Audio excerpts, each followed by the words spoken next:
Thanks for joining us for day one of the Doctor is Building Wealth video series. As we get started today, I want you to think about this statement. You finance everything you buy.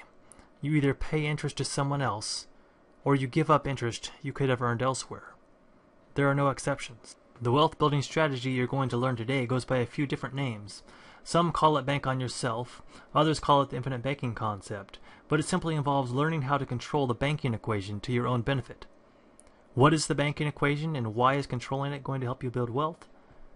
Well, the banking equation is a process, and if you have bank account or loans, you're taking part in this process every day, but you're not the one profiting.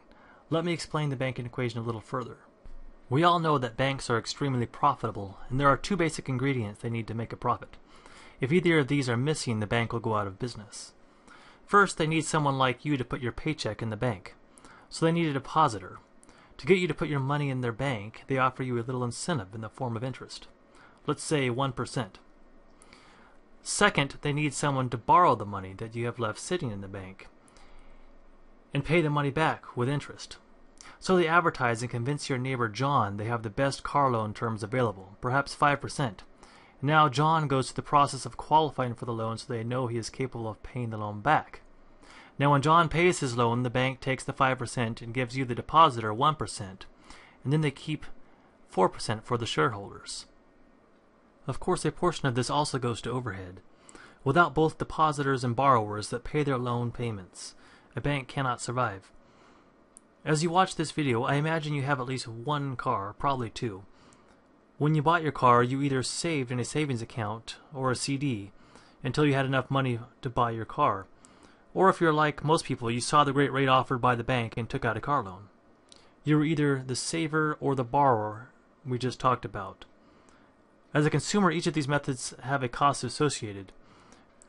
When you pay with cash, there is opportunity cost, which is when you give up interest you could have earned on your money. When you borrow money from the bank, you pay the bank interest for the use of their money.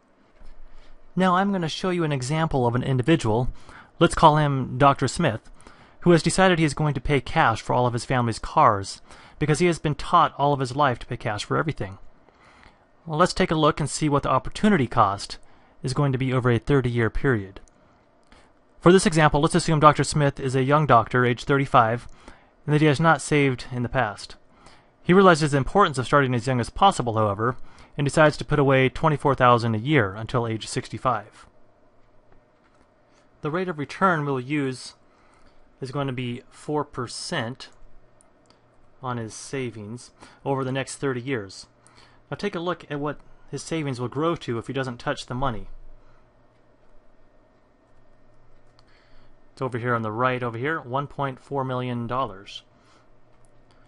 Now let's have him purchase his first car in 2 years.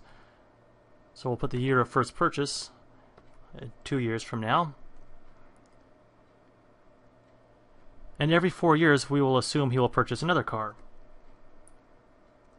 The reason for this assumption is that most families have at least 2 cars, and if each car is driven for 8 years, he'll be buying a new car on average every 4 years.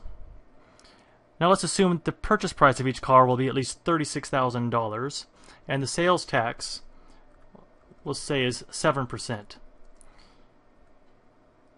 I'm going to leave off the cost of auto insurance and inflation for this example. Now if we look at the cumulative auto costs, he purchased 8 cars for $308,000. It's up over here in the right-hand corner. There's no problem there, but let's take a look at what happened to his total savings when he is 65 and ready to retire. It is about $808,000. The true cost of the automobile was $591,000 and not the $308,000. The difference is $283,000. This is the opportunity cost. Do you think you could use an extra $283,000 in retirement? An extra $283,000 that you don't have to work any harder for?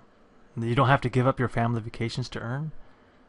Why would anyone leave this money sitting on the table for someone else to spend? The only reason I can imagine is that they simply don't know they are leaving money sitting on the table. let's get back to the banking equation. There are a couple of other things that are important to understand about the way a banker thinks, if you're going to profit from taking control of the banking equation. Bankers think in terms of percentages. You see, when you deposit money into the bank and they loan it out to others, this is how they think. We have money that the depositors have left with us, and we promise to pay them 4% interest. If we don't put the money to work, we're going to lose money. So they loan the money out on a home loan at 6% interest. But when the homeowner makes the first loan payment, there is money coming back into the bank. Why let this money sit around? So they find another borrower and loan it out again, moving the money as fast as it comes back in. They continue this cycle every time payments come in. They may loan out a remodel loan, then a car loan, credit cards. The faster they can turn the money over, the more profitable they will be. This is the same as any other business. The faster inventory is turned over, the more profitable a company will be. Money is the inventory banks need to move to make a profit, and the profit looks something like this. If you add up the percent interest on each loan and subtract the 4% that is going to the saver, you come up with 30%. Isn't each loan after the home loan a 100% profit for the bank? Banks can control this by setting up shorter loan repayment periods. The faster they can turn over the money and loan it out again, the more profit they can make. Bankers also think in terms of volume of interest being paid. This is different than the consumer mindset, where we think about the dollar amount of the monthly payment. On a $36,000 car loan over 5 years with a 7% interest rate, here is what a banker is thinking. We're going to receive $6,522.60 in interest over the life of the loan, and the volume of interest is going to be 18.12%. Borrowers have been conditioned to think in terms of monthly payments. The buyer would look at the same scenario and say the payments are only $709 a month. I can afford it, and I really want the car. My hope is that you will soon be thinking like a banker and on the road to building wealth by financing everything you buy in your own banking system. To summarize what we learned today, first, like the wealthy, you learned that the process of controlling the banking equation, like banks do, can be extremely profitable. Second, for a bank to be profitable, there needs to be a depositor and a borrower. Third, you finance everything you buy. There is a cost to the consumer when you pay with cash or when you borrow. These are opportunity cost and interest paid to the bank.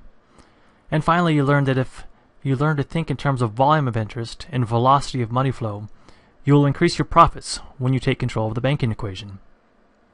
The wealthy have figured out the most efficient way to accomplish complete control of the banking equation and have put themselves in the role of the bank in their personal finances, eliminating the opportunity costs associated with paying cash.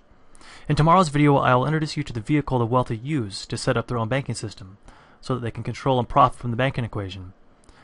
Until then, have a great day.